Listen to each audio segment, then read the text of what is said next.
जय हिंद दोस्तों, Sandeep tricky math special YouTube channel में आप सभी का स्वागत है। तो बिहार पुलिस कांस्टेबल 2023 के लिए हम लोग फिजिक्स के महत्वपूर्ण ऑब्जेक्टिव क्वेश्चंस के बारे में डिस्कस करने वाले हैं, जो कि काफ़ी महत्वपूर्ण है।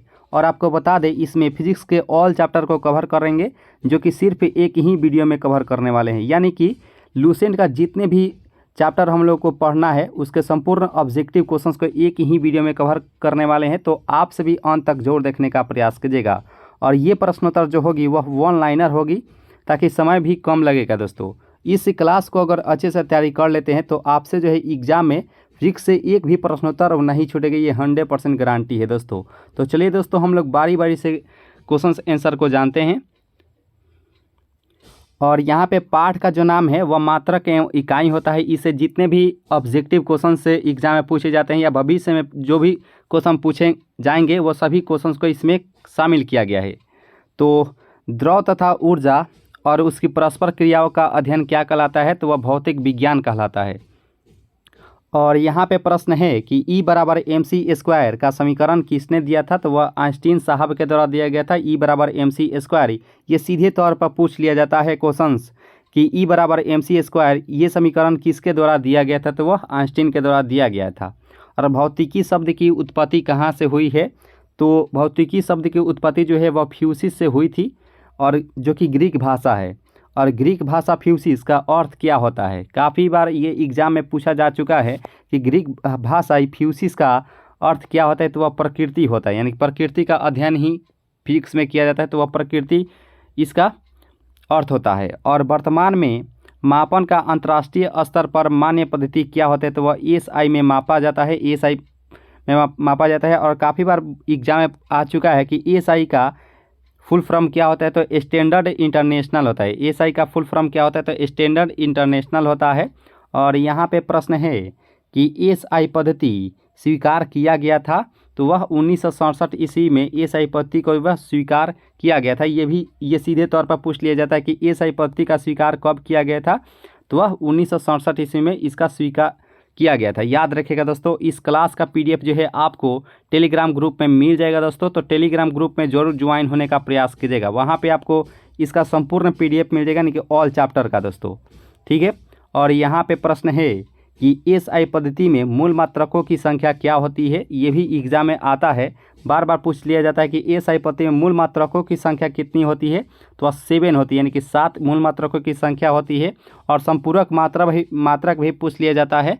तो संपूरक मात्रक की संख्या जो होती है वह 2 होती है, यानी कि 2 संपूरक मात्रक की संख्या होती है। याद रखिएगा दोस्तों। और यहाँ पे प्रश्न है कि प्रकाश वर्ष मात्रक होता है। तो प्रकाश वर्ष जो मात्रक होता है वह दूरी का मात्रक होता है। काफ़ी बार एग्जाम में आ चुका है कि प्रकाश वर्ष किसका मात्रक होता है? तो वह दूरी का मात्रक होता है। याद रखिएगा दोस्तों। और एक प्रकाश वर्ष जो बराबर होता है कितने के? तो देखिए, अगर किलोमीटर में कहेगा तो 9.46 गुने 10 के पावर 12 किलोमीटर होता है, ठीक है। ये हम लोग जानते ही हैं पहले से ही। और अगर मीटर में कहेगा तो 9.46 गुने 10 के पावर 15 मीटर होता है। दोनों में से एक प्रश्नोत्तर 100% रहता है कि प्रकाश वर्ष बराबर होता है। तो अगर किलोमीटर में रहेगा तो 10 के पावर 12 हो जाएगा, और मीटर में रहेगा तो 10 के पावर 15 मीटर हो जाता है। इस क्लास को अब आप अच्छे से ज़रूर ही तैयारी कर लीजिएगा, क्योंकि आज तक भविष्य में ना इससे अधिक पूछा गया है और ना ही पूछा जाएगा, यानी कि इसके अंदर से ही बार बार एग्जाम में आता है प्रश्नोत्तर। तो इस क्लास को आप अच्छे से तैयारी कर लीजिएगा दोस्तों, ठीक है।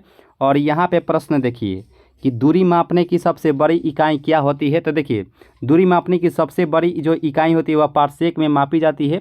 पारसेक जो है इस प्रश्न का राइट आंसर हो जाएगा। और यहाँ पे प्रश्न है कि एक पारसेक बराबर होता है। देखिए, एक पारसेक जो बराबर होता है वह 3.262 प्रकाश वर्ष के बराबर होता है एक पारसेक, ठीक है दोस्तों। हम लोग आसानी से जान चुके हैं। और यहाँ पे प्रश्न है कि समुद्री दूरी मापने के लिए इकाई क्या होती है? देखिए, समुद्री जो दूरी होती है उसको नॉटिकल में मापा जाता है। और 1 मील, यानी कि 1 नॉटिकल मील कितने किलोमीटर के बराबर होता है? 1.852 किलोमीटर के बराबर होता है। ये काफ़ी बार एग्जाम में आ चुका है कि 1 मील, यानी कि 1 नॉटिकल मील कितने किलोमीटर के बराबर होता है? तो यह 1.852 किलोमीटर के बराबर होता है 1 नॉटिकल मील। याद रखिएगा दोस्तों। और समुद्री दूरी मापने की इकाई क्या होती है? तो वह नॉटिकल होती है। देखिए, वन लाइनर प्रश्नोत्तर इसलिए लाया गया है ताकि कम समय में आप अधिक क्वेश्चंस को चुकेंगे दोस्तों। अगर ऑप्शन वाला रहा था तो ऑप्शन में आप तो जानते हैं कि अगर ऑल चैप्टर को कवर करना है तो 5 से 6 घंटा जरूर ही लगेगा दोस्तों। लेकिन ये वीडियो वन लाइनर इसलिए लाया गया है ताकि आपको कम समय में अधिक तैयारी हो पाए दोस्तों। मेन मकसद है हम लोगों को अच्छे रिजल्ट लेना।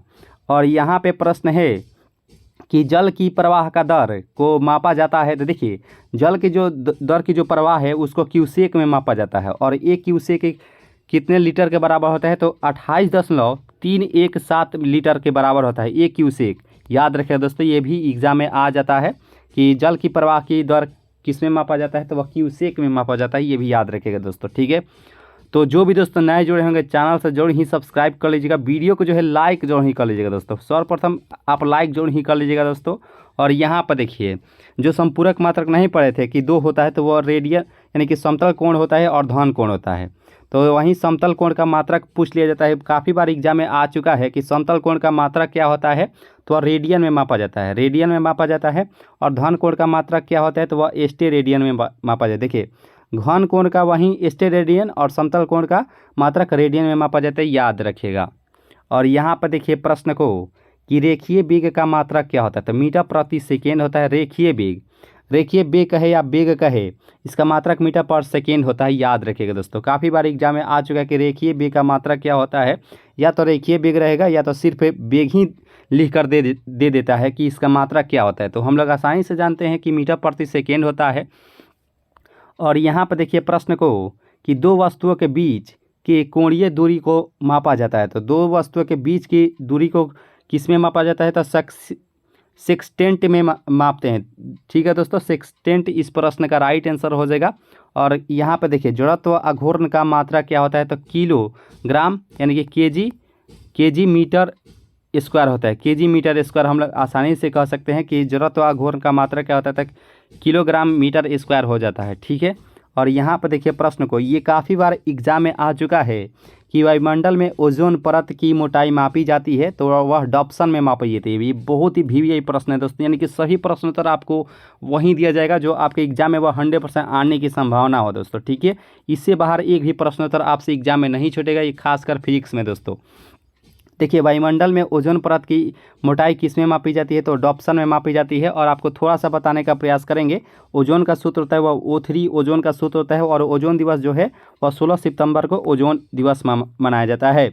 और ओजोन किस परत में पाई जाती है, तो वह समताप मंडल में यानी कि स्ट्रेटोस्फीयर में पाई जाती है, यानी कि सप्ताह मंडल में ओजोन पाई जाती है, याद रखिएगा दोस्तों, ठीक है। तो इसका मात्रक डॉप्सन में मापते हैं। और यहाँ पे प्रश्न है कि प्रेरकत्व का मात्रक क्या होता है दोस्तों। देखिए, स्वप्रेरकत्व कहे या प्रेरकत्व कहे या अनोन्य प्रेरण कहे, अनोन्य प्रेरण कहे या स्वप्रेरकत्व कहे या प्रेरकत्व कहे, इसका मात्रक हेनरी ही में ही मापते हैं दोस्तों। हेनरी जो है इस प्रश्न का राइट आंसर हो जाए, जिसे हम लोग बड़े एच से सूचित करते हैं। इस स्वप्रेरकत्व कहे या प्रेरकत्व या अनोन्य प्रेरण कहे, इसका मात्रक हेनरी में मापते हैं, याद रखिएगा दोस्तों, ठीक है। और यहाँ पे प्रश्न है कि प्रदीप्त घनत्व का मात्रक क्या होता है, तो देखिए, प्रदीप्त घनत्व का जो मात्रक होता है वह लक्स में मापते हैं। लक्स जो है इस प्रश्न का सही आंसर हो जाएगा। ये लक्स साबुन नहीं है, तो प्रदीप्त घनत्व का मात्रक यहाँ पे लक्स में मापते हैं, याद रखें दोस्तों, ठीक है दोस्तों। सेशन अगर अच्छी लग रही हो तो लाइक जो ही कर लीजिए दोस्तों, ठीक है। लाइक करते हैं तो ही बुझा पाता है ये आपके लिए महत्व, लेकिन ये क्लास आपके लिए बेहद ही महत्वपूर्ण है दोस्तों। इस क्लास को अच्छे से तैयारी कर लीजिएगा। द्रव्यमान का मात्रक क्या होता है, तो द्रव्यमान को किलोग्राम में मापते हैं और समय को सेकेंड में मापते हैं, ये भी याद रखिएगा दोस्तों। समय को सेकेंड में और द्रव्यमान को किलोग्राम में मापते हैं, यानी कि केजी जो है इस प्रश्न का सही आंसर हो जाएगा। और यहाँ पे प्रश्न है कि एक माइक्रोन बराबर होता है, तो 0.001 मिलीमीटर के बराबर होता है। काफ़ी बार एग्जाम में पूछा जाता है कि 1 माइक्रोन बराबर होता है, तो 0.001 मिलीमीटर के बराबर होता है, ठीक है।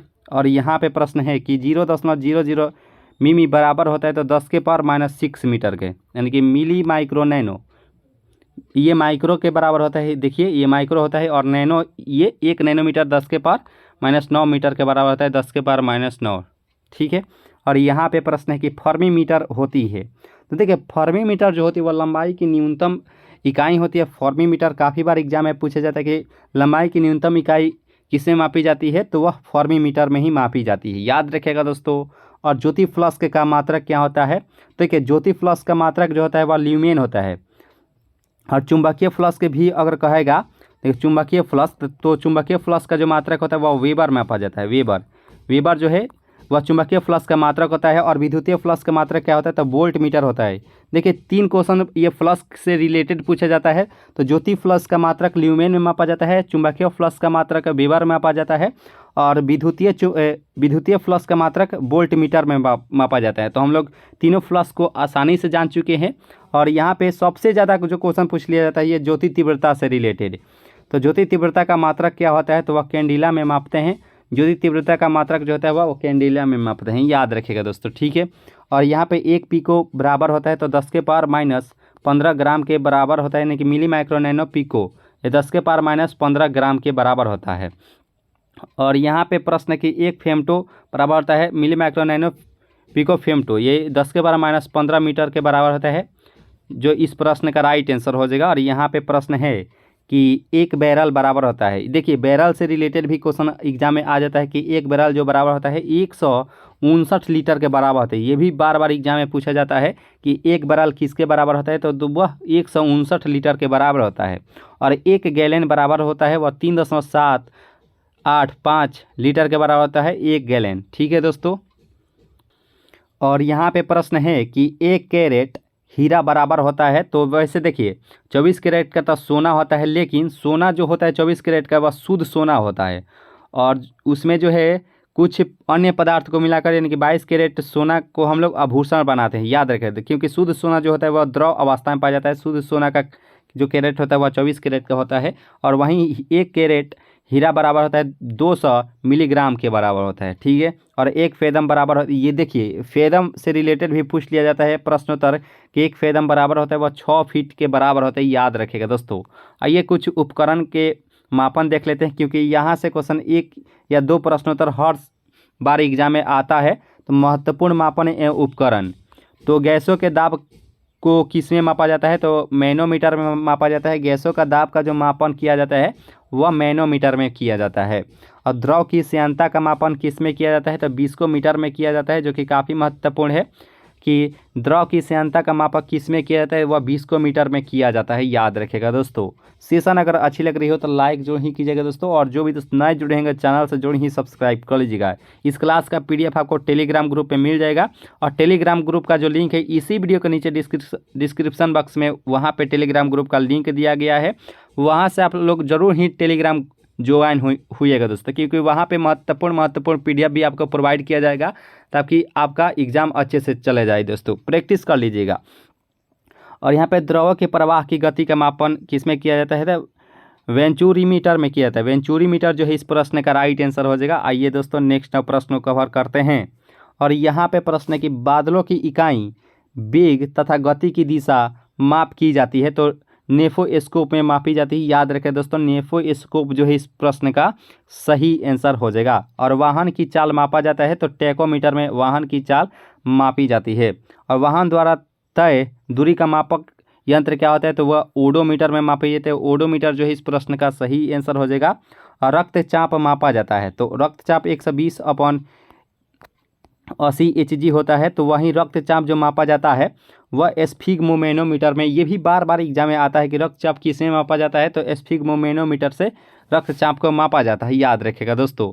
और यहाँ पे प्रश्न है कि समुद्र में डूबी वस्तुओं की स्थिति जानने के लिए प्रयोग किया जाता है, तो वह सोनार का प्रयोग किया जाता है। और सोनार का पूर्ण रूप भी हम लोगों से ज़्यादातर पूछ लिया जाता है कि सोनार का फुल फॉर्म क्या होता है? तो साउंड नेविगेशन एनी रेंजिंग हो जाएगा, सोनार का फुल फॉर्म हो जाएगा दोस्तों। एक रडार भी पूछा जाता है, ठीक है। और यहाँ पे है सोनार प्रयोग किया जाता है, तो नौ संचालकों द्वारा सोनार का प्रयोग किया जाता है। जो समुद्र में जाते हैं उसको इसके द्वारा किसी चीज़ का पता लगाने के लिए ये सोनार का प्रयोग किया जाता है। और सागर की गहराई मापी जाती है। देखिए सागर की जो गहराई मापी जाती है वो फेदोमीटर में मापी जाती है, याद रखेगा दोस्तों। ये भी बार बार एग्जाम में आ जाता है। और यहाँ पे प्रश्न है कि समुद्र तल से विमानों की ऊंचाई मापी जाती है। समुद्र तल से विमानों की ऊंचाई मापी जाती है, तो वह अल्टीमीटर से मापी जाती है कि समुद्र के ऊपर कितने मीटर पर जो है वह विमान है दोस्तों, याद रखिएगा दोस्तों। अल्टीमीटर में मापा जाता है। और सोलर रेडिएशन मापा जाता है, तो सोलर रेडिएशन मापा जाता जो है वह पायरोमीटर से वह मापा जाता है, याद रखें दोस्तों। पायरोमीटर जो है इस प्रश्न का सही आंसर हो जाएगा। और यहाँ पे प्रश्न है कि पनडुब्बी के अंदर से बाहर देखने के लिए प्रयोग किया जाता है। तो पनडुब्बी के अंदर से बाहर देखने के लिए किसका प्रयोग किया जाता है? तो पेरिस्कोप का प्रयोग किया जाता है। याद रखें दोस्तों, इस प्रश्न का राइट आंसर हो जाएगा पेरिस्कोप। और ध्वनि की तीव्रता मापक यंत्र क्या होता है? तो ऑडियोमीटर होता है। ध्वनि की तीव्रता की मापन किसमें किया जाता है? तो वह ऑडियोमीटर में किसका प्रयोग किया जाता है? यानी कि जो ऑडियोमीटर जो है इस प्रश्न का सही आंसर हो जाएगा। और यहाँ पे प्रश्न के भूकंपीय तीव्रता मापी जाती है। देखिए, भूकंपीय तीव्रता के जो स्केल रहती है 0 से 9 के बीच वह दर्शाई जाती है, 0 से 9 याद रखें दोस्तों। और भूकंपीय तीव्रता की जो माप किया जाता है वह रिएक्टर स्केल में मापा जाता है, यानी कि सीस्मोग्राफ जो है इस प्रश्न का राइट आंसर हो जाएगा। ठीक है, और भूकंपीय तीव्रता के मापक के अंदर सीस्मोग्राफ होता है और तीव्रता मापी जाती है रिएक्टर पैमाने पर मापी जाती है, रिएक्टर पैमाने पर, जो कि 0 से 9 अंक उस पर निर्धारित होता है रिएक्टर पैमाने पर, ये भी याद रखिएगा। और यहाँ पे प्रश्न है कि पौधों में वृद्धि मापने का यंत्र क्या होता है? काफ़ी बार एग्जाम में आ चुका है कि पौधों में वृद्धि मापने का यंत्र क्रेस्कोग्राफ से मापा जाता है, याद रखिएगा दोस्तों। और यहाँ पे प्रश्न है कि हवा के वेग तथा उसकी दिशा मापने के लिए किसका प्रयोग किया जाता है? तो हवा तथा उसकी दिशा मापने के लिए एनीमोमीटर का प्रयोग किया जाता है, जो कि इस प्रश्न का सही आंसर हो जाएगा। इस क्लास को अच्छे से तैयारी कर लेंगे तो आपसे जो है एक भी प्रश्नोत्तर फिजिक्स से खासकर छूटने वाले नहीं है दोस्तों, क्योंकि ये क्लास ऐसा है जो कि बार बार एग्जाम में यहीं से ही प्रश्नोत्तर वो 100 to 100% आता है। और यहाँ पे प्रश्न है कि दुग्ध उत्पादों में वसा की मात्रा किस यंत्र द्वारा मापा जाता है? तो ब्यूटी मीटर जो है इस प्रश्न का सही आंसर हो जाएगा। दुग्ध उत्पादों में वसा की मात्रा किस यंत्र द्वारा मापा जाता है? तो ब्यूटी मीटर जो है इस प्रश्न का राइट आंसर हो जाएगा। अब विटामिन सी जो है वह दूध में नहीं पाया जाता है, ये भी याद रखेगा। और पानी में जो घुलनशील विटामिन है वह बी और सी होता है, बी और सी, नहीं तो अन्य जो घुलनशील जो विटामिन होती है वह वसा में घुलती है, याद रखिए दोस्तों। और यहाँ पे प्रश्न है कि झूठ का पता लगाने वाला यंत्र क्या होता है? तो पॉलीग्राफ होता है। कोई व्यक्ति आपसे झूठ बोल रहा है तो उसको हम लोग पॉलीग्राफ के द्वारा हम लोग पता करवा लेते हैं कि वह व्यक्ति झूठ बोल रहा है। तो खासकर जो है कैदियों से ही पता इसमें लगाया जाता है, याद रखें दोस्तों। इस प्रश्न का राइट आंसर हो जाएगा, ऑप्शन तो है नहीं, पॉलीग्राफ जो है इस प्रश्न का सही आंसर हो जाएगा। और घूमती हुई वस्तुओं की गति की माप की जाती है तो गायरोस्कोप से मापी जाती है, जो कि काफ़ी इंपॉर्टेंट सवाल है कि घूमती हुई वस्तुओं की गति की माप किस में किया जाता है? तो गायरोस्कोप जो है इस प्रश्न का सही आंसर हो जाएगा। और यहाँ पे प्रश्न है कि घूमते हुए चक्के की प्रति सेकेंड घूर्णन को मापा जाता है, तो स्ट्रोबोस्कोप जो है इस प्रश्न का सही आंसर हो जाएगा। घूमते हुए चक्के की प्रति सेकेंड घूर्णन को किस में मापा जाता है? स्ट्रोबोस्कोप जो है इस प्रश्न का सही आंसर हो जाएगा, बिल्कुल ही राइट आंसर हो जाएगा स्ट्रोबोस्कोप। और किलोवाट घंटा किसका इकाई होता है? तो वह ऊर्जा का मात्रक होता है किलोवाट घंटा, जो कि सबसे बड़ा मात्रक होता है KWH। KW जो एच है जो इस प्रश्न का राइट आंसर हो जाएगा। और ऊर्जा का व्यावसायिक मात्रक जो किलोवाट घंटा होता है, और ऊर्जा को जूल में भी मापते हैं, ये भी याद रखेगा दोस्तों, ऊर्जा को जूल में भी मापते हैं। और बोलोमीटर से मापा जाता है, बैरोमीटर। तो देखिए यहाँ पे जो बैरोमीटर जो होता है वह वायुमंडलीय दाब का मापन करता है। बैरोमीटर जो है वायुमंडलीय दाब का मापन करता है। तापमान का मापन किस में किया जाता है? तो केल्विन में किया जाता है, याद रखें दोस्तों। केल्विन जो है इस प्रश्न का राइट आंसर हो जाएगा। तापमान का मापन जो है वह केल्विन में किया जाता है। बैरोमीटर वायुमंडलीय दाब का मापन करता है, याद रखेगा। और यहाँ पे अन्य पाठ को देखेंगे कि सदिश और अदिश से जितने भी ऑब्जेक्टिव बनते हैं वो सभी क्वेश्चंस को हम लोग इसी में कवर करने वाले हैं। तो देखिए, वैसी राशियां जिनमें केवल परिणाम होता है, दिशा नहीं, अदिश राशि कहलाती है। और इसमें परिणाम होता है और दिशा भी, तो वह सदिश राशि। तो देखिए, वैसी राशियां जिसमें केवल परिणाम होता है, दिशा नहीं, अदिश राशि कहलाती है। और यहाँ पे दिए गए कुछ प्रमुख अदिश राशियाँ याद रखें दोस्तों, खासकर पूछ लिया जाता है कि अदिश राशियाँ की पहचान क्या होती है? तो वह द्रव्यमान, चाल, आयतन, कार्य, ऊर्जा, शक्ति, समय, दाब, ताप, आवृत्ति, विद्युत धारा और घनत्व। खासकर वो ट्रिक नहीं अपनाइएगा कि जिसमें ब से स्टार्ट होता है वह सदिश राशि होता है। तो यहाँ पे इसलिए नहीं हो पाता है क्योंकि विद्युत धारा वह भी वध से स्टार्ट होता है, याद रखेगा दोस्तों। ये जो कि विद्युत धारा होती है ये अदिश राशि होता है, याद रखेगा दोस्तों। तो अच्छे से देख लीजिए कि द्रव्यमान, चाल, आयतन, कार्य, ऊर्जा, शक्ति, समय, दाब, ताप, आवृत्ति और विद्युत धारा, घनत्व और दूरी जो होता है वह भी जो है अदिश राशियाँ होती है। और यहाँ पे है कि भौतिक राशियाँ जिनमें परिणाम तथा दिशा दोनों होती है वह सदिश राशि होता है। तो प्रमुख सदिश राशियाँ क्या हो जाएगी, तो वेग, आवेग, विस्थापन, बल, त्वरण, संवेग और भार हो जाएगी। ये सभी जो है सदिश राशियाँ यानी कि सदिश राशियाँ होती है। खासकर पूछ लिया जाता है कि बल कैसी राशि है, तो सदिश राशि है। विस्थापन कैसी राशि है, तो वह सदिश राशि होते हैं। और विद्युत धारा कैसी राशि है, तो वह भी अदिश राशि। याद रखेगा दोस्तों, खासकर पूछ लिया जाता है क्योंकि विद्युत ब से स्टार्ट होता है। और यहाँ पर देखेंगे चाल, वेग, विस्थापन एवं त्वरण से जितने भी प्रश्नोत्तर पूछे जाते हैं वो सभी को कवर करने वाले हैं। तो एक निश्चित दिशा में दो वस्तुओं के बीच की लंबवत दूरी को विस्थापन कहते हैं। याद रखेगा दोस्तों। और किसी वस्तु द्वारा इकाई समय में तय की गई दूरी को चाल कहते हैं। याद रखेगा, किसी वस्तु द्वारा इकाई समय में तय की गई दूरी को चाल कहते हैं, ये भी याद रखेगा। और यहाँ पे प्रश्न है, ये परिभाषा खासकर ज़्यादातर नहीं पूछा जाता है, लेकिन कभी कभी क्या होता है जब क्वेश्चन अगर भारी अगर पूछा जाएगा तो परिभाषा ही पूछ लिया जाता है सीधे तौर पे। तो किसी वस्तु द्वारा निश्चित दिशा में इकाई समय में तय की गई दूरी को वेग कहते हैं। याद रखेगा दोस्तों। ये मात्रक जरूर ही याद रखेगा दोस्तों, क्योंकि मात्रक से रिलेटेड बार बार एग्जाम में पूछ लिया जाता है कि चाल तथा वेग का मात्रक क्या होता है, तो मीटर प्रति सेकेंड होता है। और इसका अगर बीमीय सूत्र का है तो मीटर के लिए तो एल होता है और सेकेंड के लिए टी होता है। तो ये जो टी है, ये इसको सेकेंड के लिए टी अगर ऊपर जाएगा तो एल टी के पावर इन्वर्स हो जाएगा। ठीक है। तो वेग तथा चाल की विमा क्या होती है, तो एल टी के पावर -1। और यहाँ पे प्रश्न है कि किसी पिंड द्वारा इकाई समय में ध्रुवांतर पर बनाया गया कोण क्या कहलाता है, तो कोणीय वेग कहलाता है। और कोणीय वेग का मात्रा क्या होता है, रेडियन प्रति सेकेंड होता है, यानी कि रेडियन प्रति सेकेंड जो है इस प्रश्न का राइट आंसर हो जाएगा। और कोणीय वेग की बीमा क्या होती है, तो रेडियन को एम एल लिखते हैं, एम एल, और सेकेंड को टी से, यानी कि टाइम इन्वर्स इस प्रश्न का राइट आंसर हो जाएगा, यानी एल टी के पावर -1 जो है इस प्रश्न का सही आंसर हो जाएगा। और वेग परिवर्तन की दर क्या कहलाती है, ये भी सीधे तौर पर पूछ लिया जाता है। वेग परिवर्तन की दर क्या कहलाता है, वह त्वरण कहलाता है। वेग परिवर्तन की दर क्या कहलाता है, वह भी त्वरण कहलाता है, एक्सेलरेशन कहलाता है।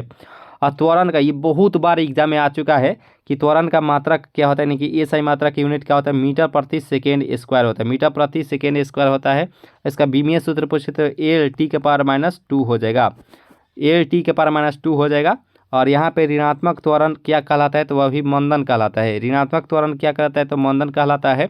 बीमीय सूत्र और मात्रक जोड़ ही याद रखिएगा दोस्तों।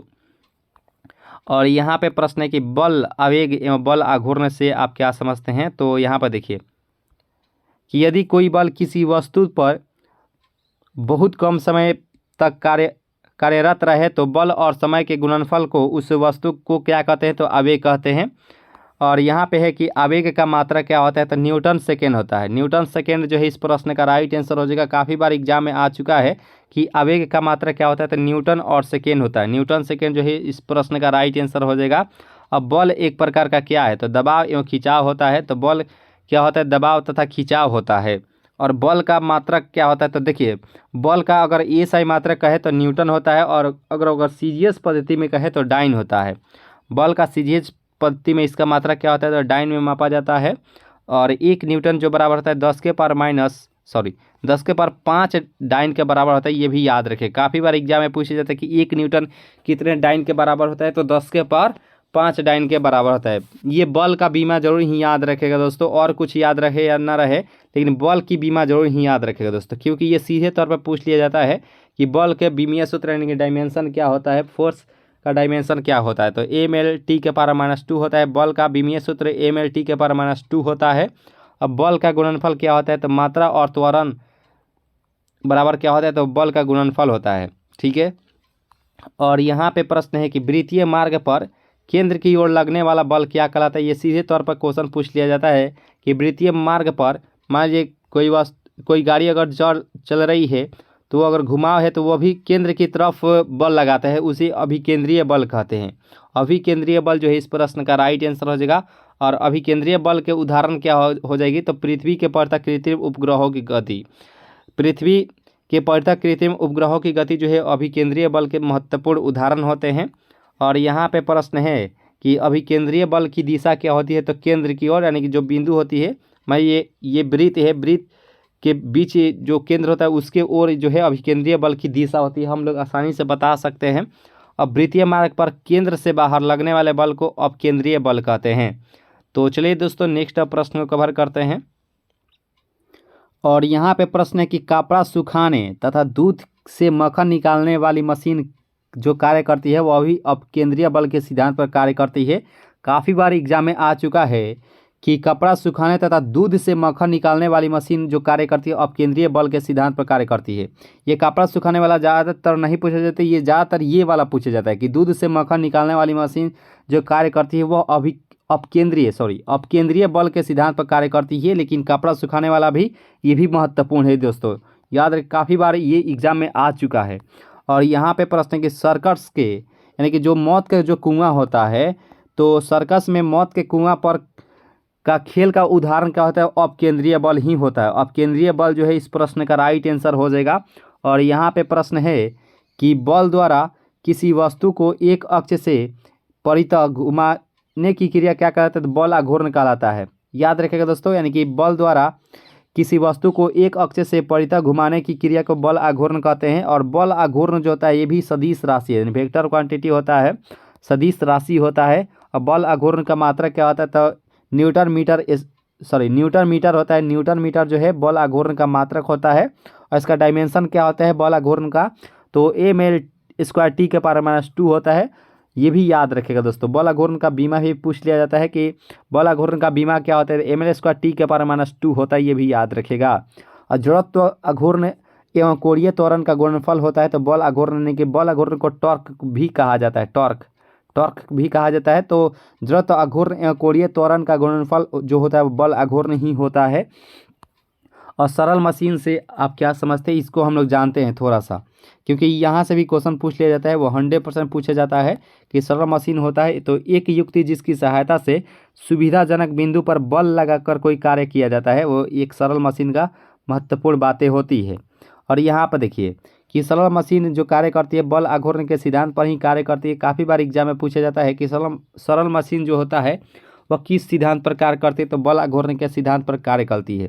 लेकिन यहाँ से प्रश्नोत्तर पूछे ही जाते हैं, लेकिन ये प्रश्नोत्तर यहाँ से पूछा जाता है, वह 100% पूछा जाता है कि सरल मशीन के उदाहरण क्या होते हैं? उत्तोलक और घिरनी होती हैं। देखिए प्रथम श्रेणी के उत्तोलक को हम लोग जानेंगे। प्रथम श्रेणी के उत्तोलक क्या क्या होते हैं?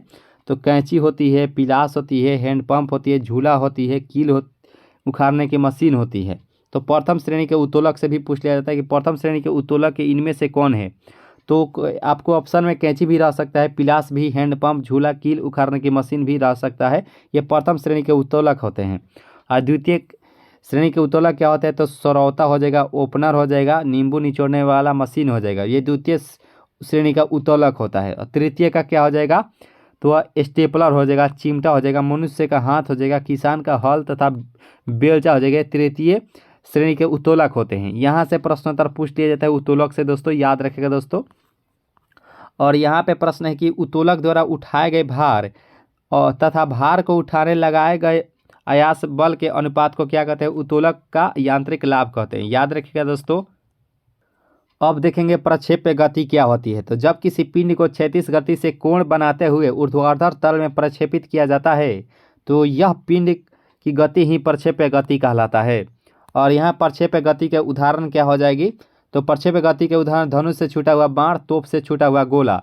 लेकिन प्रश्न क्या पूछा जाता है? ये प्रश्नोत्तर 100% पूछा जाता है कि प्रक्षेप्य गति का पथ क्या होता है? तब परवलयाकार होता है। याद रखें दोस्तों, परवलयाकार हो जाता है इस प्रश्न का राइट आंसर। ये प्रश्नोत्तर बार बार एग्जाम में पूछा जाता है कि प्रक्षेप्य गति का जो पथ होता है परवलयाकार होता है। याद रखिएगा दोस्तों, काफ़ी बार एग्जाम में पूछा जा चुका है। और यहाँ पे प्रश्न है प्रक्षेप्य को अधिकतम दूरी तक फेंकने के लिए प्रक्षेपित किया जाना चाहिए तो वह 45 डिग्री कोण जो है इस प्रश्न का राइट आंसर हो जाएगा। और हीरो को देखिए प्रश्न भी पूछ लिया जाता है कि हीरा को किस कोण पर काटा जाना चाहिए? तो हीरा को 45 डिग्री के कोण पर इसे हीरा को काटा जाता है। और हीरा का जो है क्रांति कोण 24.41 डिग्री होता है, 24.41 डिग्री होता है। और इसका आप सभी को बताना है कि हीरा का अपवर्तनांक कितना होता है। कमेंट बॉक्स में आपका आंसर जो ही आना चाहिए कि हीरा का अपवर्तनांक क्या होता है। और हीरा का जो है sp3 प्रसंकरण होता है। हीरा का sp3 हाइब्रिडाइजेशन होता है, प्रसंकरण होता है, याद रखेगा। और आप सभी को बताना है कि हीरा का अपवर्तनांक क्या होता है। और यहाँ पर प्रश्न है कि प्रक्षेप्य की ऊंचाई अधिकतम होगी जब प्रक्षेप्य का कोण होता है। तो ये भी एग्जाम में बार बार पूछा जाता है कि प्रक्षेप्य की ऊंचाई अधिकतम होगी जब प्रक्षेप्य का कोण क्या होता है, तो वह 90 डिग्री का कोण होगा तब। इस प्रश्न का राइट आंसर होगा 90 डिग्री। अब देखेंगे घर्षण एवं घर्षण बल से जितने भी प्रश्नोत्तर पूछे जाते हैं एग्जाम में वो सभी क्वेश्चंस को कवर करेंगे। तो वह बल जो वस्तुओं के संपर्क तल पर कार्य करता है तथा सापेक्ष गति का विरोध करता है घर्षण बल कहलाता है। आसानी से जान चुके हैं कि वह बल जो वस्तुओं के संपर्क तल पर कार्य करता है तथा सापेक्ष गति का विरोध करता है वह भी घर्षण बल कहलाता है। चलिए हम लोग नेक्स्ट प्रश्नों को कवर करते हैं। और यहाँ पे प्रश्न है कि मशीनों में घर्षण कम करने के लिए किसका प्रयोग किया जाता है। स्नेहक जो है इस प्रश्न का राइट आंसर हो जाएगा। मान लीजिए स्नेहक अगर आपको ऑप्शन में नहीं रहेगा तो आपको ग्रेफाइट जरूर ही दिया रहेगा, लेकिन सबसे ज़्यादा ये 99% ये स्नेहक ही दिया रहता है ऑप्शन में। तो आप सभी याद रखिएगा दोस्तों कि मशीनों में घर्षण कम करने के लिए प्रयोग किया जाता है तो वह स्नेहक का ही प्रयोग किया जाता है, यानी कि ग्रेफाइट का ही प्रयोग किया जाता है, याद रखेगा। और यहाँ पे प्रश्न है किसी सरकती वस्तु पर लगने वाला घर्षण बल क्या कहलाता है। तो सर्पी घर्षण के नाम से जाना जाता है कि किसी सरकती वस्तु पर लगने वाला जो बल होता है, यानी कि जो घर्षण बल होता है वह सर्पी घर्षण का इसका राइट आंसर हो जाएगा। और यहाँ पे प्रश्न है कि किसी लुढ़कती हुई वस्तु और सतह के बीच लगने वाला घर्षण बल क्या कहता है। लोटनी के घर्षण बल कहलाता है। लोटनी घर्षण बल जो है इस प्रश्न का राइट आंसर हो जाएगा। और यहाँ पे प्रश्न देखिए कि किसी वस्तु को किसी सतह पर खिसकने पर जो घर्षण बल गति का विरोध करता है उसे स्थैतिक घर्षण के नाम से जानते हैं। और यहाँ पे प्रश्न है कि किसी घर्षण बल का मान सबसे अधिक कहाँ होता है। तो स्थैतिक घर्षण बल जो है इस प्रश्न का सही आंसर हो जाएगा। किसी घर्षण बल का मान सबसे अधिक होता है तो स्थैतिक घर्षण भी, ये भी एग्जाम में बार बार पूछ लिया जाता है। और ये देखिए ये भी प्रश्नोत्तर एग्जाम में आता है कि लोटनी घर्षण का मान होता है जो कि सबसे कम होता है, यानी कि जो लोटनी घर्षण होता है। मान लीजिए यहाँ पे कोई वस्तु है, ये लुढ़कते लुढ़कते ये आ जाता है, ये लोटनी घर्षण कहलाता है। तो ये लोटनी घर्षण का जो मान होता है वह सबसे कम होता है, ये भी याद रखेगा। और अंतरिक्ष से गिरता हुआ पिंड पृथ्वी के वायुमंडल में प्रवेश करने पर जल उठता है तो वायुमंडल के घर्षण के कारण। मान लीजिए ये अंतरिक्ष से यहाँ से कोई वस्तु अगर गिरा है, यानी कि यहाँ पे घर्षण कर रहा है तो वह अपने आप ही जलने लगता है। मान लीजिए जब हम लोग अपने ही किसी वस्तु को हम लोग रगड़ते हैं तो वह वहाँ पे गर्म हम लोग को महसूस होता है तो वहीं जलने लगेगा दोस्तों। वायुमंडल के घर्षण के कारण जो है वह जल उठती है। और यहाँ पे है कि ब्लैक बोर्ड तथा कागज़ पर लिखना संभव है क्योंकि घर्षण के कारण ही हम लोग लिख पाते हैं ब्लैक बोर्ड या कागज़ पर। और वाहनों में स्नेहक तेल का प्रयोग किया जाता है तो घर्षण कम करने के लिए, वाहनों में घर्षण कम करने के लिए ही स्नेह का तेल प्रयोग करते हैं, याद रखेगा दोस्तों। अब देखेंगे न्यूटन की गति एवं उसके जड़त्व, इसे जितने भी प्रश्नोत्तर पूछे जाते हैं वो सभी क्वेश्चंस को हम लोग जानेंगे दोस्तों। बहुत ही महत्वपूर्ण ये चैप्टर है क्योंकि यहाँ से 100% क्वेश्चन पूछ लिए जाते हैं। तो यहाँ पे देखिए कि प्रिंसिपिया पुस्तक को किसने लिखा है, ये भी बार बार एग्जाम में पूछा जा चुका है। प्रिंसिपिया पुस्तक को किसने लिखा है, तो न्यूटन साहब के द्वारा लिखा गया है। अब बल का मात्रक न्यूटन ही होता है। और गति के नियमों के प्रतिपादक किसने किया था, तो गति के नियमों का प्रतिपादन न्यूटन साहब के ही द्वारा किया गया था दोस्तों। और न्यूटन के प्रथम गति के नियम के अनुसार कोई गतिमान या स्थिर वस्तु अपनी गति या स्थिर अवस्था को तब तक बनाए रखती है जब तक उस पर कोई बाह्य बल न लगाया जाए। जड़त्व भी ये गति का प्रथम नियम का ही उदाहरण होता है। और यहाँ पे प्रश्न है कि न्यूटन का प्रथम गति नियम कहलाता है तो गैलीलियो या जड़त्व का नियम कहलाता है। यह भी याद रखिएगा दोस्तों कि न्यूटन का प्रथम नियम जो है, प्रथम गति का नियम क्या कहलाता है, तो गैलीलियो या जड़त्व का नियम कहलाता है। यानी गैलीलियो के नियम भी न्यूटन का प्रथम नियम कहलाता है, यह भी याद रखिएगा दोस्तों। और जड़त्व की खोज, यानी कि जड़त्व के नियम की खोज किसने की थी, तो ये गैलीलियो के द्वारा ही किया गया था, जड़त्व की नियम की खोज, याद रखें। और दूरबीन का जो खोज है वह गैलीलियो के द्वारा ही किया गया था, यह भी याद रखेगा दोस्तों कि दूरबीन की खोज जो है वह गैलीलियो साहब के द्वारा ही किया गया था। और यहाँ पे प्रश्न है कि बस के अचानक चलने पर यात्री पीछे की ओर गिरता है तो वह विराम के जड़त्व के कारण ही, यानी गति का जो प्रथम नियम है, इस प्रश्न का राइट आंसर हो जाएगा। यानी कि विराम के जड़त्व के कारण ही वह व्यक्ति पीछे की ओर गिरता है। और यहाँ पे प्रश्न है कि बस के अचानक रुकने पर यात्री आगे की ओर झुकता है क्योंकि गति के जड़त्व के कारण ही ये ऐसा संभव हो पाता है, क्योंकि व्यक्ति जो है वह गति में रहता है। अगर एक बाइक अगर वह बस रुकती है तो वह व्यक्ति जो है वह आगे की तरफ गिर जाता है, यानी कि झुक जाता है। तो इस प्रश्न का राइट आंसर होगा गति के जड़त्व के कारण ही ऐसा संभव हो पाता है। और यहाँ पे प्रश्न है कि डंडे से प्रहार करने पर कोट की धूल झड़ जाता है, तो विराम के जड़त्व के कारण ही ऐसा संभव हो पाता है दोस्तों। और यहाँ पे प्रश्न है कि वस्तु के जड़त्व मापने की इकाई क्या होती है, तो वो द्रव्यमान होती है। वस्तु के जड़त्व मापने की इकाई क्या होती है, तो द्रव्यमान में मापी जाती है। और बल की परिभाषा प्राप्त होती है गति के प्रथम नियम से जो है, और बल की परिभाषा प्राप्त होती है। और बल का जो नियम है यानी कि ए बराबर ए में, ये सेकेंड लॉ से प्राप्त होता है, ये भी याद रखें दोस्तों। यानी कि बल का जो व्यंजक प्राप्त होता है वह सेकेंड से प्राप्त होता है, ए बराबर ए में। और यहाँ पे प्रश्न है कि न्यूटन के द्वितीय गति के अनुसार किसी वस्तु के संवेग में परिवर्तन की दर और वस्तु पर लगने वाले बल के अनुक्रमानुपाती होती है, तो एफ बराबर हो जाएगी ए में, याद रखेगा दोस्तों। और बल का व्यंजक प्राप्त होता है, तो बल का व्यंजक जो है और न्यूटन के द्वितीय गति के नियम से ही प्राप्त होता है, हम पहले ही बता चुके हैं। तो इस प्रश्न का राइट आंसर हो जाएगा न्यूटन का द्वितीय गति जो है, इस प्रश्न का सही आंसर हो जाएगा। और जो भी दोस्त नए जुड़ेंगे चैनल से जरूर ही सब्सक्राइब कर लीजिएगा दोस्तों। वीडियो को जो भी दोस्त लाइक नहीं किए होंगे जरूर ही लाइक कर लीजिएगा। इस क्लास का PDF जो है संपूर्ण पाठ का जो है PDF आपको टेलीग्राम ग्रुप में मिल जाएगा दोस्तों। टेलीग्राम ग्रुप का जो लिंक है इसी वीडियो के नीचे डिस्क्रिप्शन बॉक्स में दिया रहेगा, वहाँ से आप सभी जो है ज्वाइन करके इसका PDF डाउनलोड करके आप कभी प्रैक्टिस कर सकते हैं। आइए दोस्तों नेक्स्ट प्रश्न को कवर करते हैं। और यहाँ पे प्रश्न है कि न्यूटन के तृतीय गति का नियम के अनुसार क्या होता है, तो प्रत्येक क्रिया के उसके बराबर तथा विपरीत दिशा में प्रतिक्रिया भी होती है।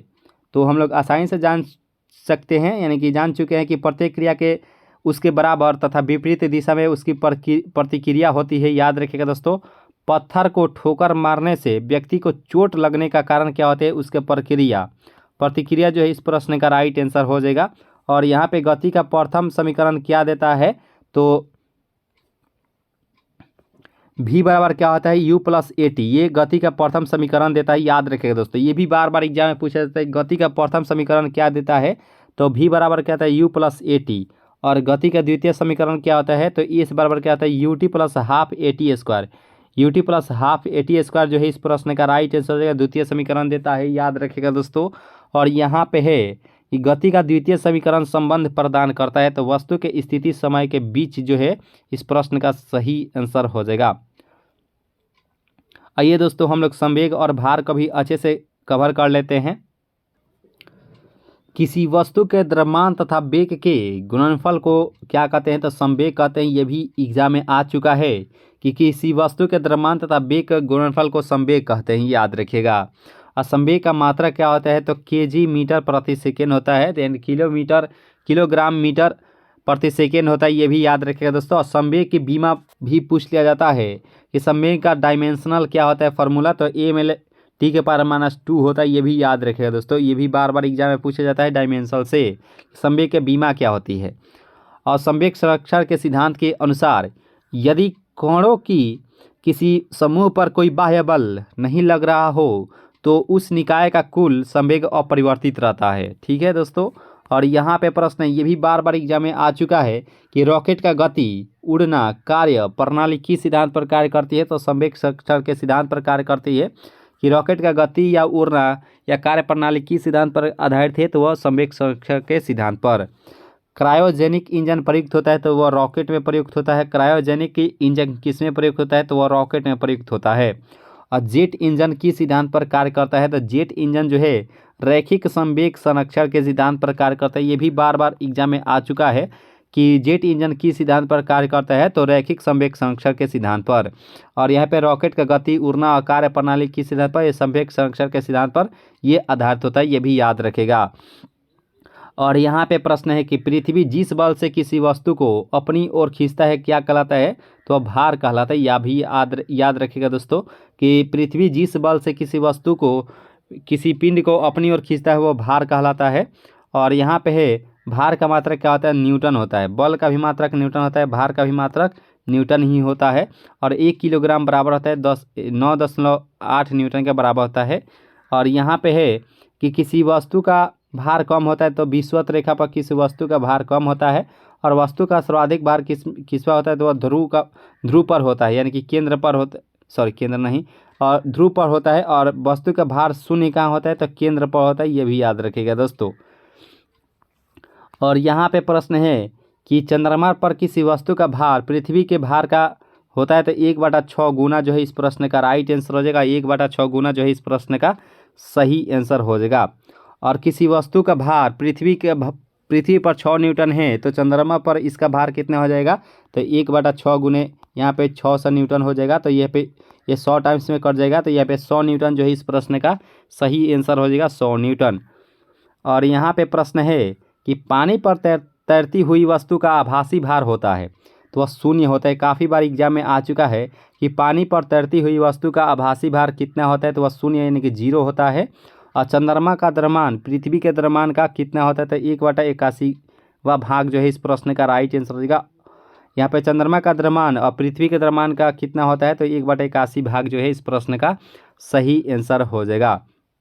और यहाँ पे पूछा जाता है कि चंद्रमा का जो प्रकाश है पृथ्वी पर कितने सेकंड में पहुँच सकता है, तो 1.2 सेकंड में ये चंद्रमा का प्रकाश जो है पृथ्वी पर पहुँच सकता है। ठीक है दोस्तों। और सूर्य का प्रकाश पृथ्वी पर कितना है, तो 8.2 सेकंड में पहुँच सकता है। ठीक है। और अब देखेंगे कार्य और ऊर्जा से रिलेटेड जितने भी प्रश्नोत्तर आज तक पूछे गए हैं वो सभी क्वेश्चंस को हम लोग कार्य ऊर्जा में कवर करेंगे दोस्तों। तो कार्य ऊर्जा में है कि किसी वस्तु पर बल लगाकर उसे बल की दिशा में विस्थापन करना क्या कहलाता है, तो वह कार्य कहलाता है। और कार्य बराबर होता है तब बल गुने विस्थापन होता है, ये भी याद रखिएगा दोस्तों। और कार्य में जो होता है वह केवल परिणाम और दिशा, देखिए कार्य में क्या होता है तो केवल परिणाम होता है लेकिन दिशा नहीं होता, ये भी याद रखिएगा दोस्तों कि कार्य जो बराबर होता है बल गुने विस्थापन के होता है और कार्य में जो होता है केवल परिणाम होता है लेकिन दिशा नहीं होती, ये भी याद रखिएगा। और यहाँ पे प्रश्न है कि कार्य जो होता है भी एक अदिश राशि होता है। हम लोग उस समय देखे थे अदिश और सदिश में कि कार्य जो होता है वह भी एक अदिश राशि यानी कि स्केलर क्वांटिटी होता है। और कार्य का SI मात्रक क्या होता है, तो कार्य का जो मात्रक होता है वह भी जूल में मापते हैं और ऊर्जा का भी जूल में ही मापते हैं, ये भी याद रखिएगा दोस्तों। और कार्य का भी ये भी बार बार एग्जाम में आता है कि कार्य का CGS मात्रक में क्या होता है, तो कार्य को वर्ग में CGS मात्रक में मापते हैं, ये भी याद रखें। काफ़ी बार एग्जाम में पूछा जा चुका है कि कार्य का CGS मात्रक क्या होता है, तो भी वर्ग में मापते हैं। और 1 जूल बराबर होता है, तो 1 जूल जो है बराबर होता है 10⁻7 वर्ग के बराबर होता है। 1 जूल जो बराबर होता है 10⁻7 वर्ग के बराबर होता है, ये भी याद रखिएगा। और यहाँ पे प्रश्न है कि किसी वस्तु पर किया गया कार्य निर्भर नहीं करता है, तो वस्तु के द्रव्यमान पर जो है वह निर्भर नहीं करता है। तो किसी वस्तु पर किया गया कार्य निर्भर नहीं करता है तो वस्तु के द्रव्यमान जो है इस प्रश्न का सही आंसर हो जाएगा।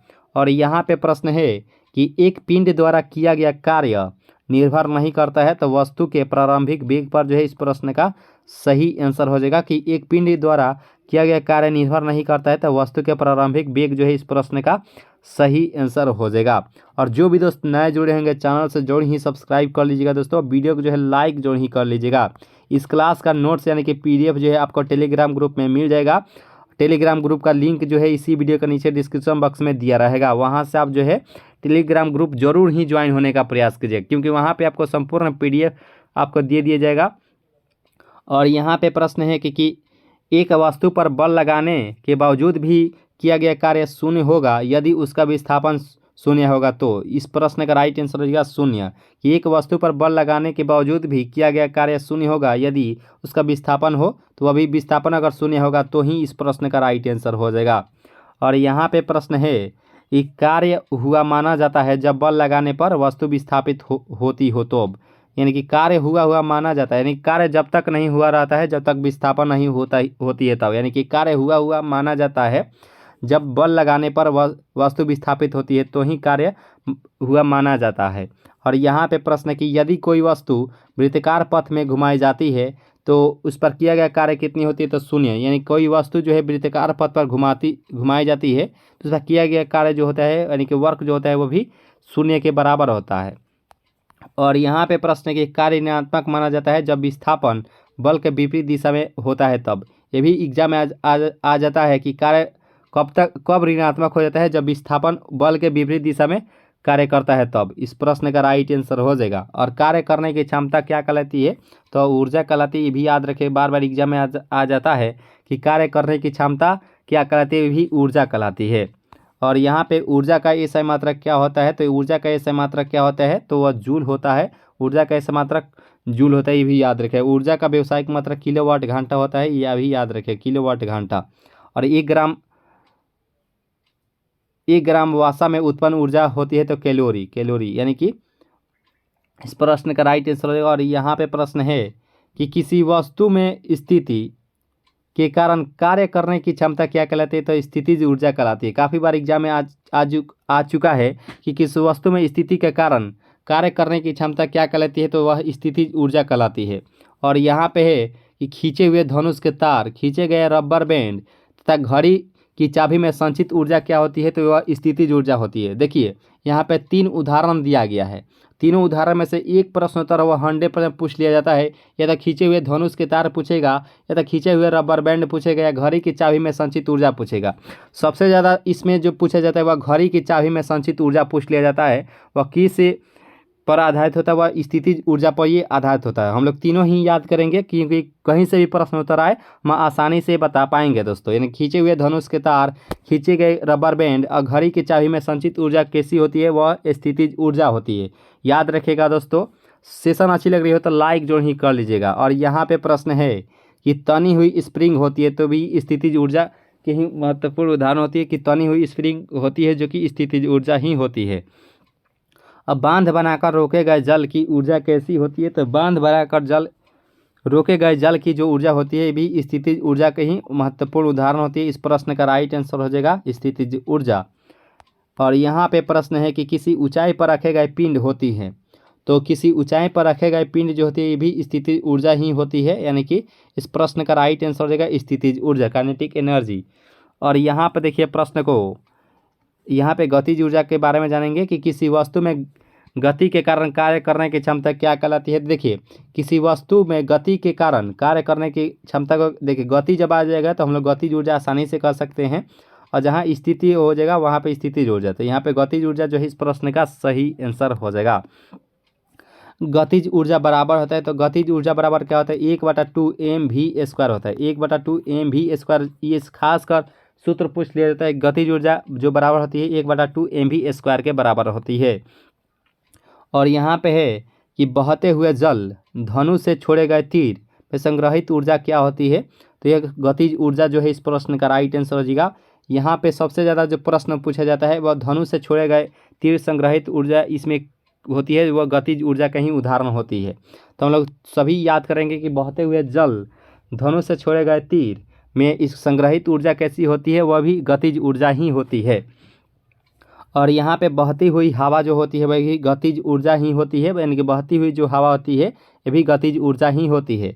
और यहाँ पे प्रश्न है कि चलती गाड़ी में बैठे व्यक्ति की ऊर्जा कैसी होती है, तो गतिज एवं स्थितिज ऊर्जा दोनों ही होती है, गतिज एवं स्थितिज ऊर्जा दोनों ही होती है।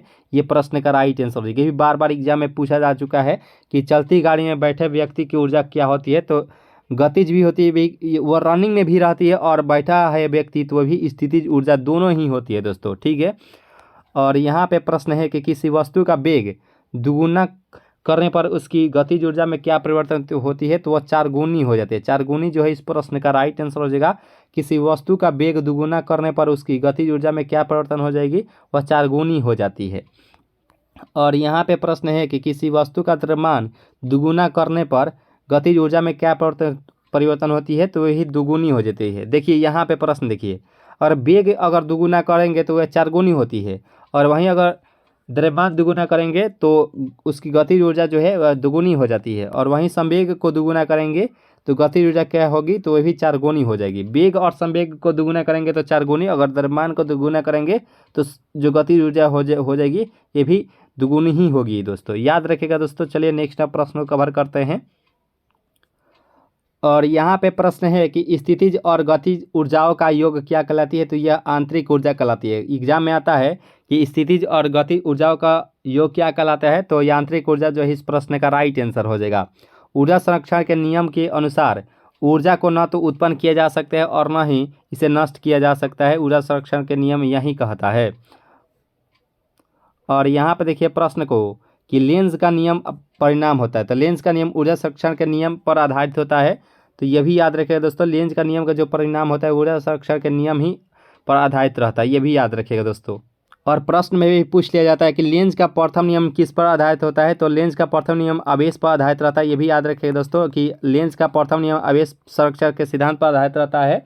और लेंज का द्वितीय जो नियम होता है ये ऊर्जा संरक्षण के सिद्धांत पर ये भी आधारित है। द्वितीय जो है वह ऊर्जा संरक्षण सिद्धांत पर, और प्रथम जो नियम होता है ये आवेश संरक्षण के सिद्धांत पर आधारित रहता है, ये भी याद रखेगा।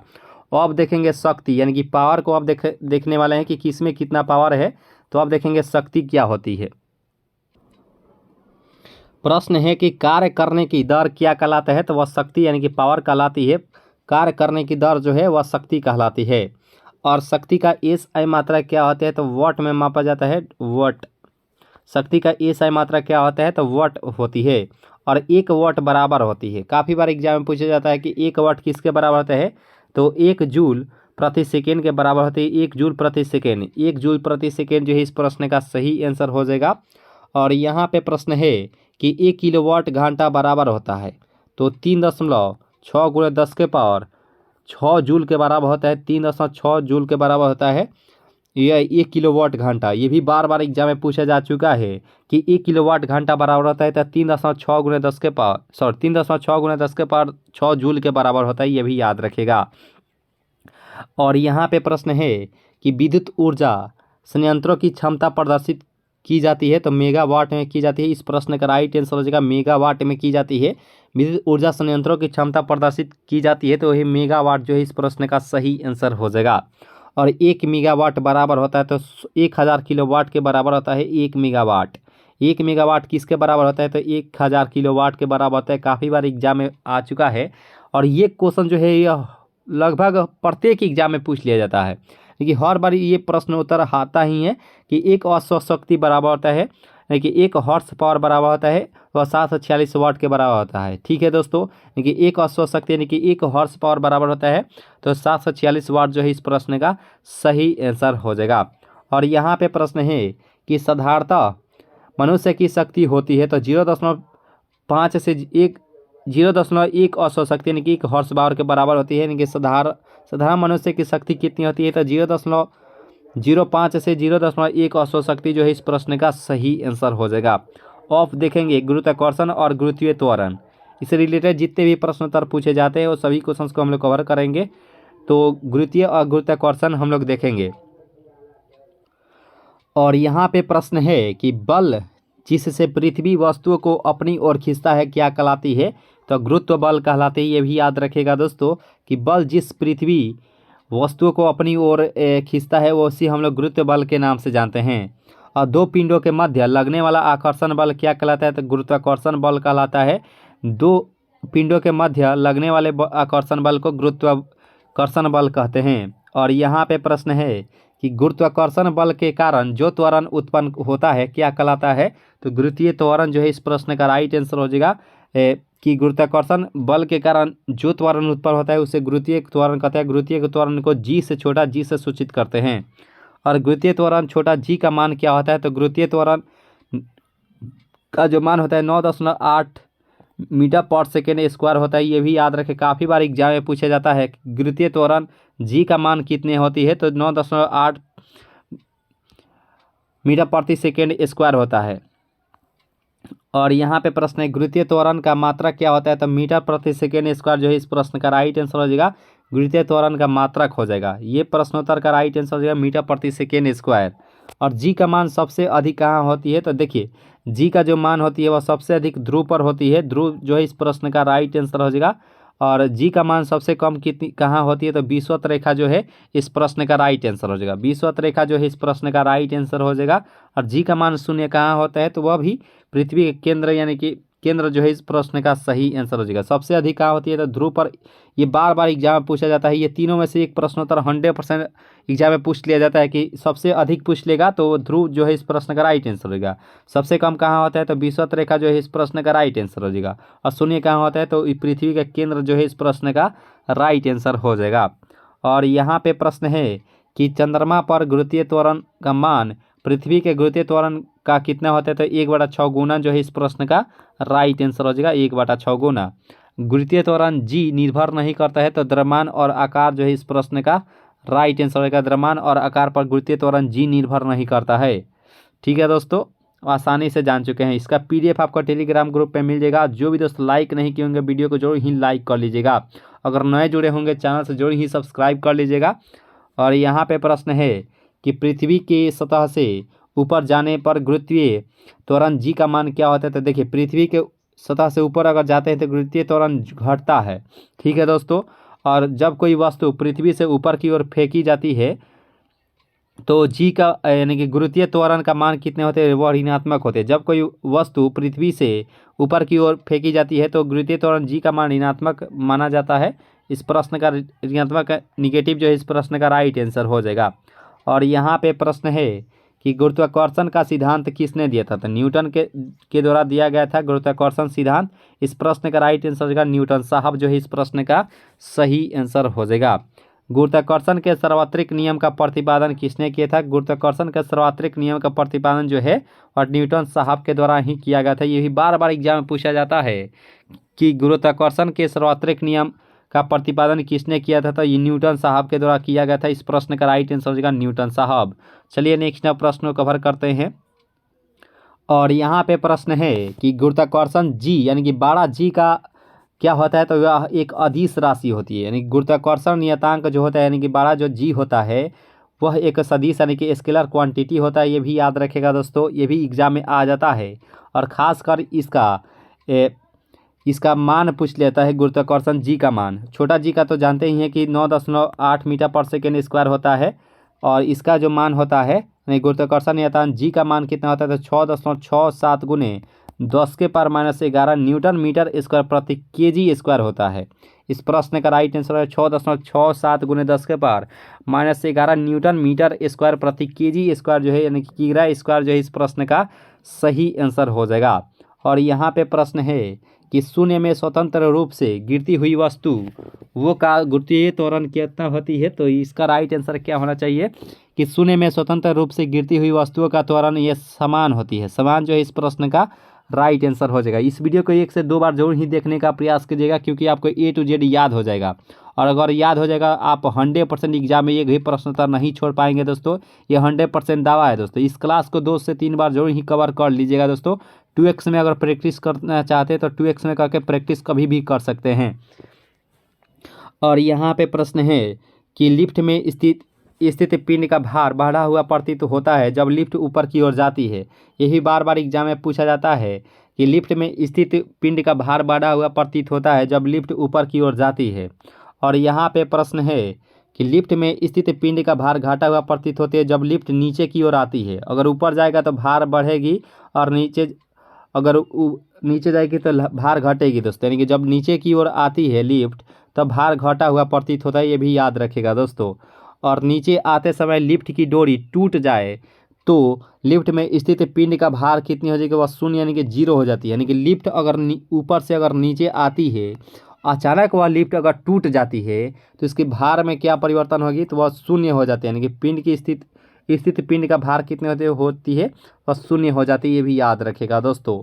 और यहाँ पे प्रश्न है कि जब पिंड एक समान वेग से ऊपर या नीचे जाता है तो इस दिशा में भार में क्या परिवर्तन होते हैं, तो कोई परिवर्तित नहीं होता है। देखिए अगर एक समान से अगर देखिए जब पिंड जो है एक समान वेग से ऊपर या नीचे अगर जाती है तो उस पिंड में जो भार होता है उसमें कोई परिवर्तन नहीं होती है। यानी कि जितना उसका भार है उतना ही रहेगी दोस्तों। और शून्य गुरुत्वाकर्षण क्या कहलाता है, तो भारहीनता कहलाता है। शून्य गुरुत्वाकर्षण जो कहलाता है वो भारहीनता के नाम से जाना जाता है। और यहाँ पे प्रश्न है मुक्त या स्वतंत्र रूप से गिर रही वस्तु का भार होता है तो वह शून्य होता है। इस प्रश्न का राइट आंसर हो जाएगा 0 0 जो है इस प्रश्न का राइट आंसर हो जाएगा। मुक्त या स्वतंत्र रूप से गिर रही वस्तु का भार होता है वह शून्य होता है। और यहाँ पे प्रश्न है कि जब कोई वस्तु ऊपर से गिराई जाती है तो उसका भार में क्या परिवर्तन होती है, तो जब कोई वस्तु ऊपर से नीचे की तरफ गिराई जाती है तो अपरिवर्तित रहती है उसकी भार। इस प्रश्न का राइट आंसर होगा अपरिवर्तित, यानी कि नो चेंज जो है इस प्रश्न का सही आंसर हो जाएगा। और यहाँ पे प्रश्न है कि हवा में लोहे और लकड़ी की समान भार की गेंदों को समान ऊंचाई से गिराने पर क्या होता है, तो लोहे की पहले गेंद गिरेगी लकड़ी के बाद। यानी कि इस प्रश्न का राइट आंसर हो जाएगा हवा में लोहे और लकड़ी की समान भार की गेंद को समान ऊंचाई से गिराने पर लोहे की पहली गेंद गिरेगी, उसके बाद लकड़ी की गेंद बाद में गिरेगी, याद रखिएगा दोस्तों। और यहाँ पे प्रश्न है कि हवा की अनुपस्थिति में लोहा और लकड़ी की समान भार की गेंद को समान ऊंचाई से गिराते हैं तो वे एक साथ ही पृथ्वी पर पहुंचेंगे दोस्तों, एक साथ, यानी कि हवा की अनुपस्थिति में। अगर उपस्थित रहेगा तो लोहा का सबसे पहले गिरेगा, उसके बाद लकड़ी का। तो हवा की अनुपस्थिति में लोहे और लकड़ी की समान भार की गेंद को समान ऊंचाई से गिराते हैं तो वे एक साथ ही पृथ्वी पर पहुंचेंगे। इस प्रश्न का राइट आंसर हो जाएगा। चलिए हम लोग नेक्स्ट पार्ट को कवर करते हैं, कृत्रिम उपग्रह और पलायन वेग। कृत्रिम उपग्रह और पलायन वेग से रिलेटेड जितने भी क्वेश्चन बनते हैं वो सभी क्वेश्चन को हम लोग अभी ही कवर करने वाले हैं। और यहाँ पे प्रश्न है कि ग्रहों के चारों ओर परिक्रमण करने वाले आकाशीय पिंड क्या कहलाते हैं, तो उपग्रह कहलाते हैं। याद रखिएगा दोस्तों कि ग्रहों के चारों ओर परिक्रमण करने वाले आकाशीय पिंड क्या कहलाते हैं, उपग्रह कहलाते हैं। और यहाँ पे ग्रहों के गति संबंधी नियम का प्रतिपादन किसने किया था, केपलर साहब के द्वारा किया गया था। याद रखिएगा दोस्तों कि ग्रहों के गति संबंधी नियम का प्रतिपादन किसने किया था, तो वह केपलर के द्वारा किया गया था।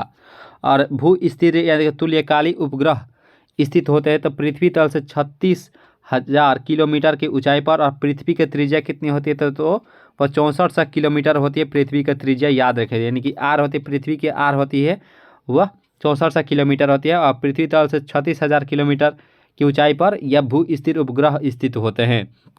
और भू स्थिर उपग्रह की परिक्रमा करता है तो पश्चिम से पूर्व जो है इस प्रश्न का राइट आंसर हो जाएगा। भू स्थिर उपग्रह पृथ्वी की परिक्रमा जो करता है और पश्चिम से पूर्व जो है इस प्रश्न का राइट आंसर हो जाएगा। और भू स्थिर उपग्रहों की परिक्रमण काल क्या होता है, तो भू स्थिर उपग्रहों की परिक्रमण काल जो होता है वह 24 घंटा की होती है, ये भी याद रखिएगा। संचार उपग्रह प्रायः स्थापित किए जाते हैं, तो संचार उपग्रह प्रायः जो स्थापित किए जाते हैं भू स्थिर कक्षाओं जो है इस प्रश्न का सही आंसर हो जाएगा। और यहाँ पे प्रश्न है कि कृत्रिम उपग्रह के अंदर प्रत्येक वस्तु का भार होता है तो वह शून्य होता है, ये भी याद रखेगा दोस्तों। कृत्रिम उपग्रह के अंदर प्रत्येक वस्तु का जो भार होता है भी शून्य होता है। और उपग्रह की चाल निर्भर करता है तो उसके द्रव्यमान पर निर्भर करता है, उसका द्रव्यमान कितना होता है, तो उपग्रहों की चाल जो निर्भर होता है वो भी उसके द्रव्यमान जो है इस प्रश्न का राइट आंसर हो जाएगा। और यहाँ पे प्रश्न है कि कृत्रिम उपग्रह में इस विद्युत ऊर्जा का स्रोत क्या होती है, तो कृत्रिम उपग्रह में विद्युत ऊर्जा का स्रोत जो होता है वह सौर सेल जो है इस प्रश्न का राइट आंसर हो जाएगा। और हम लोगों से खासकर पूछ लिया जाता है, हम थोड़ा सा यहाँ बताने का प्रयास करेंगे कि सबसे चमकीला जो ग्रह होता है वह शुक्र होता है, ये भी याद रखिएगा दोस्तों। सबसे चमकीला ग्रह शुक्र होता है, ये भी याद रखिएगा। और सूर्य से सबसे निकटतम जो ग्रह होता है यहाँ पे थोड़ा सा बताएंगे कि सूर्य, मान लीजिए ये सूर्य है, ठीक है, ये सूर्य है, सूर्य से निकटतम ग्रह ये बुध होता है, ये शुक्र होता है, ये पृथ्वी होता है, ये मंगल होता है, उसके बाद बृहस्पति होता है, उसके बाद शनि होता है, उसके बाद वरुण होता है, उसके बाद अरुण होता है, सॉरी पहले अरुण होता है उसके बाद वरुण होता है।